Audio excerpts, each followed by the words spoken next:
Assalamualaikum warahmatullahi wabarakatuh. Selamat pagi anak-anak. Bagaimana kabarnya hari ini? Alhamdulillah, luar biasa. Allahu Akbar. Sebelum kita memulai pelajaran, alangkah baiknya kita berdoa terlebih dahulu ya. Berdoa dimulai. Bismillahirrahmanirrahim. Sekarang Ibu mau bertanya, siapa yang tidak masuk hari ini?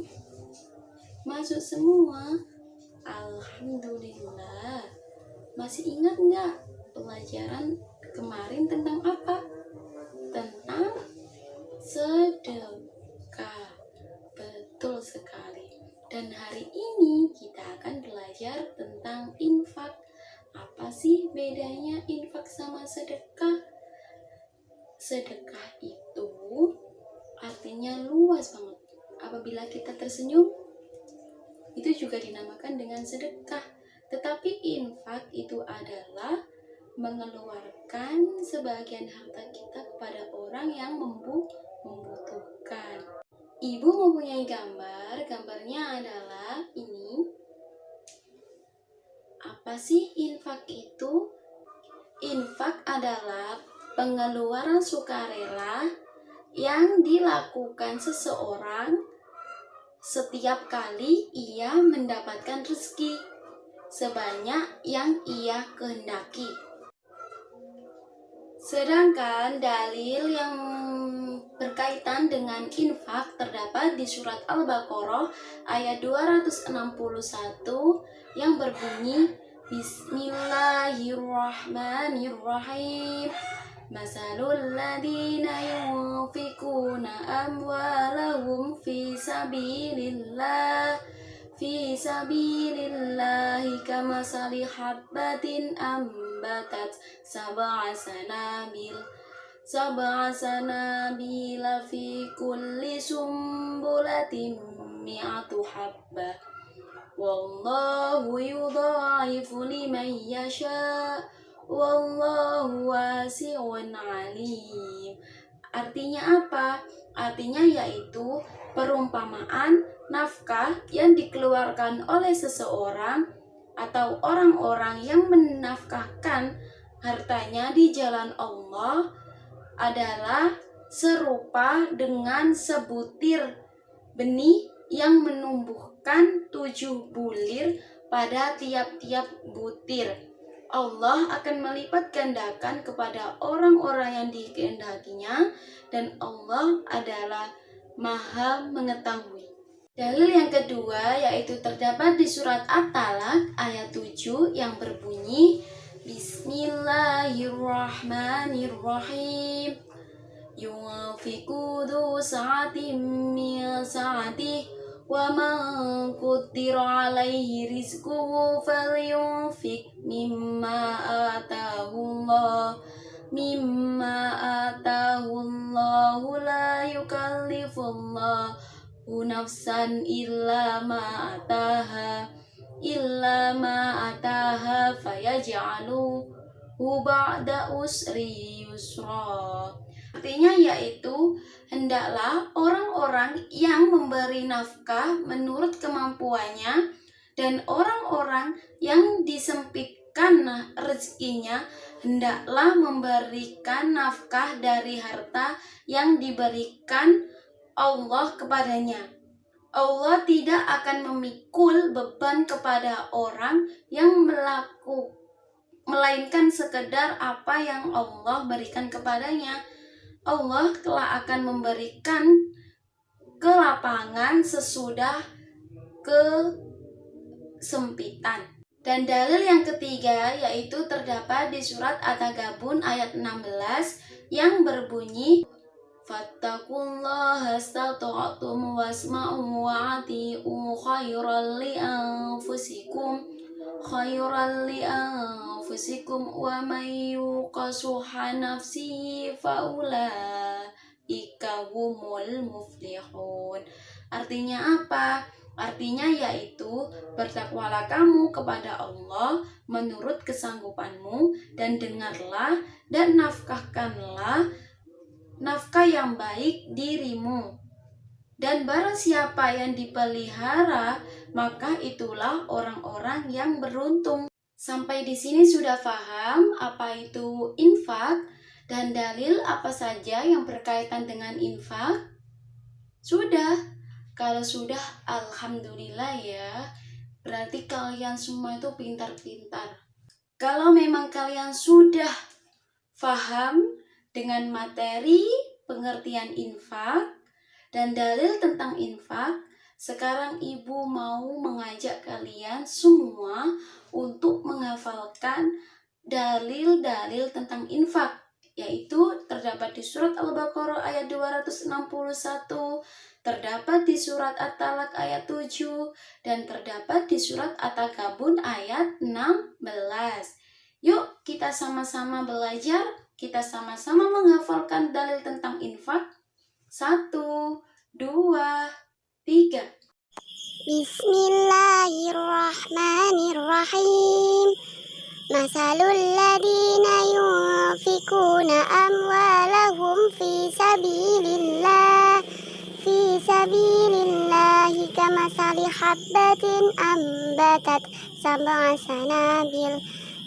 sanabila fi kulli sumbulatin mi'atu habbah. Wallahu yudha'ifu liman yasha' wallahu wasi'un alim. Bismillahirrahmanirrahim. Yunfiqu dhu sa'atin min sa'atih wa man qaddara 'alaihi rizquhu falyunfiq mimma atahullahu la yukallifullahu nafsan illa ma ataha fayaj'alullaha ba'da usri yusra. Bismillahirrahmanirrahim. Fattaqullaha istata'tum wasma'u wa ati'u khairan li anfusikum wa man yuqa shuhha nafsihi faulaika humul muflihun. Lanjut materi yang ketiga, yaitu tentang ketentuan infak berdasarkan dalil. Yang pertama yaitu tidak boleh berlebihan. Itu terdapat di surat Ali Imran ayat 134. Allah itu memang mendorong umat Islam untuk melakukan infak dalam berbagai kesempatan, baik ketika mempunyai rezeki yang banyak maupun dalam keadaan susah. Tetapi dalil tentang dilarang berlebihan itu juga difirmankan oleh surat Al-Furqan ayat 67. Di situ Allah melarang umat Islam untuk berlebih-lebihan dalam melakukan infak, sekaligus melarang mempunyai sifat yang kikir. Dan yang kedua yaitu memprioritaskan kewajiban. Dalam ketentuan infak memang memperbolehkan muslim untuk melakukannya kapan saja dan di mana saja. Contoh nyatanya ya, memprioritaskan kewajiban dibandingkan infak sangat banyak, dan salah satunya yaitu apabila kita memiliki hutang, maka kita harus melunasinya terlebih dahulu. Dan yang ketiga yaitu memperlihatkan hal-hal yang lebih penting. Imam Syaikani dalam Fathul Qadir menjelaskan bahwa mengambil harta dari haknya dan selanjutnya menempatkannya harta tersebut pada yang bukan haknya merupakan salah satu bentuk pemborosan dan termasuk israf atau berlebihan. Sekarang ibu meminta salah satu dari kalian untuk menyebutkan apa saja sih ketentuan dari infak berdasarkan dalil yang Ibu jelaskan tadi. Ibu mau menunjuk Anif. Apa Anif? Apa saja? Yang pertama, betul, tidak boleh berlebihan. Yang kedua, betul, memprioritaskan kewajiban. Dan yang ketiga yaitu apa? Betul, memperlihatkan hal-hal yang lebih penting. Kalian semua pintar-pintar ya ternyata.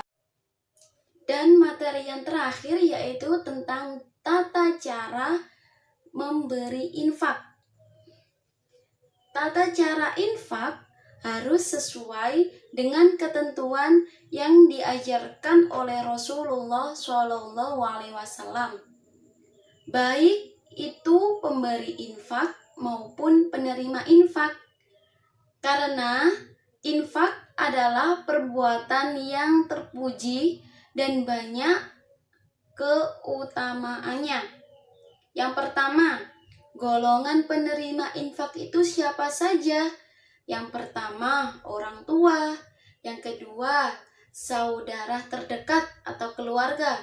Yang ketiga, anak yatim.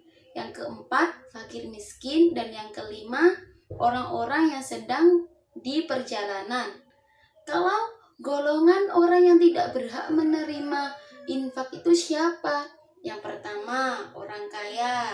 Yang kedua, orang yang mampu bekerja. Yang ketiga, non-muslim yang memusuhi Islam. Dan yang keempat yaitu orang murtad. Murtad itu apa? Murtad itu orang yang keluar dari agama Islam. Sekarang Ibu mencontohkan cara berinfak. Contohnya, umpamanya ini itu uang atau barang ya yang akan diberikan kepada orang fakir miskin atau kepada anak yatim. Contohnya gini. Mohon diterima, ini sedikit rezeki dari saya. Semoga dengan pemberian ini bisa bermanfaat bagi ibu dan juga sekeluarga. Begitu ya tata cara kita memberikan infak kepada fakir miskin atau kepada anak yatim. Oke? Yuk kita sama-sama menyimpulkan apa saja yang sudah kita bahas pada materi hari ini tentang infak. Infak adalah pengeluaran sukarela yang dilakukan oleh seseorang dengan ikhlas. Yang kedua tadi dalil tentang infak terdapat di surat Al-Baqarah ayat 261, terdapat di surat At-Talaq ayat 7, dan terdapat di surat At-Tagabun ayat 16. Materi yang ketiga yaitu tentang ketentuan infak berdasarkan dalil. Ada 3. Yang pertama, tidak boleh berlebihan.